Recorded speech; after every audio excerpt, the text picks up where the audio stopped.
మరో breaking news చూస్తున్నాం. కామారెడ్డి జిల్లా ఎల్లారెడ్డి రేంజ్ పరిధిలోని హాజీపూర్ కట్ట కింద తండాలో అడవి పందుల నుంచి పంట రక్షణ రైతులు కరెంటు ఫెన్సింగ్ ఏర్పాటు చేశారు.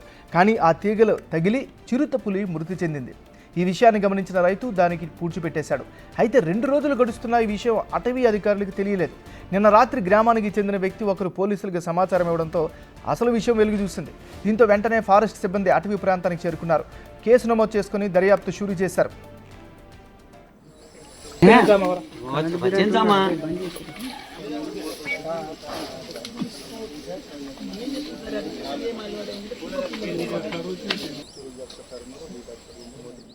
ఇదే అంశానికి సంబంధించి మరింత సమాచారాన్ని నిజామాబాద్ నుంచి మా రిపోర్టర్ రాజేష్ అందిస్తారు.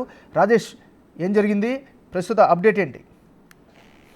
కామారెడ్డి జిల్లాకు సంబంధించి ఎల్లారెడ్డి రేంజ్ పరిధిలో హజీపూర్ కట్ట కింద తాండాలో అడవి పందుల నుండి పంట రక్షణ కోసం వేసిన కరెంటు తీగలు ఏవైతే ఉన్నాయో ఆ తీగలు తరిగి చిరుతపులి మరణించిన ఘటన ఆలస్యంగా వెలుగులోకి వచ్చిందని చెప్పుకోవచ్చు. ఈ మృతి చెందిన చిరుతను పుట్టిచెట్టుకి సంబంధించిన రైతు ఎవరైతే దుబ్బయ్య రైతు ఉన్నాడో 2 రోజుల క్రితం అక్కడ ఫారెస్ట్ సంబంధించిన అదే ప్రాంతంలో పూడ్చిపెట్టడం జరిగింది. దీంతో ఫారెస్ట్ అధికారులు గుర్తించారు. 2 రోజులు గడుస్తున్న ఫారెస్ట్ అధికారులు ఎవరికి కూడా తెలియకుండా ఆ చిరుతపులిని అక్కడనే పాతి పెట్టారని చెప్పుకోవచ్చు. అక్కడ ఈ నేపథ్యంలో చిరుతపులికి సంబంధించిన విషయం తెలిసిన తర్వాత ఫారెస్ట్ అధికారులు క్లియర్ గా అక్కడ వెతికించడం జరిగింది. ఈ నేపథ్యంలో నిన్న రాత్రి గ్రామానికి చెందిన ఒకరు డయల్ 100 కు సమాచారం ఇవ్వడంతో ఈ విషయం వెలుగులోకి వచ్చిందని చెప్పొచ్చు. ప్రస్తుతానికైతే సంఘటన స్థలం వద్దకు ఫారెస్ట్ అధికారులు చేరుకున్నారు. ఎవరైతే దుప్పై ఉన్నారో తనపైన కూడా ఇప్పటి వరకు అక్కడ విచారణ అయితే చేపడుతున్నారు.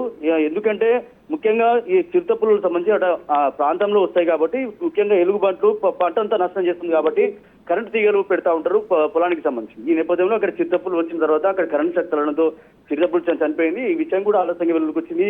అంటే ఒకవేళ చిరుతపులు చనిపోయిన తర్వాత అక్కడ దుబ్బయ్య అనే రైతు ఫారెస్ట్ అధికారులకు సమాచారం ఇవ్వాలి. కానీ ఇక్కడ బయటకు వచ్చిన తర్వాత దానిపైన కేసు అవుతుందో అని చెప్పి, లేకపోతే ఏదైనా ఇబ్బంది కూడా గురవుతారనే నేపథ్యంలో ఆ చిరుతపులని అక్కడెక్కడే పాతి పెట్టడం జరిగింది. దీంతో ఈ విషయం వెలుగులోకి వచ్చింది. అక్కడ సంబంధించిన స్థానికులు ఆ చిరుతపులి కాళ్ళ పాదాలు చూసి సంబంధించిన ఇక్కడ పులి తిరుగుతున్న నేపథ్యంలో 100 కాల్ చేస్తారు. దాని తర్వాత విచారణ చేసిన తర్వాత చిరుతపులిని అక్కడే పాతి పెట్టడం కూడా జరిగిన ఘటన అవుతుందో దీన్ని వెలుగులోకి వచ్చిందని చెప్పుకోవచ్చు. ఇప్పుడు ప్రస్తుతానికి అయితే ఫారెస్ట్ అధికారులు అక్కడికి వచ్చి విచారణ అయితే చేస్తున్నారు. Thank you Rajesh.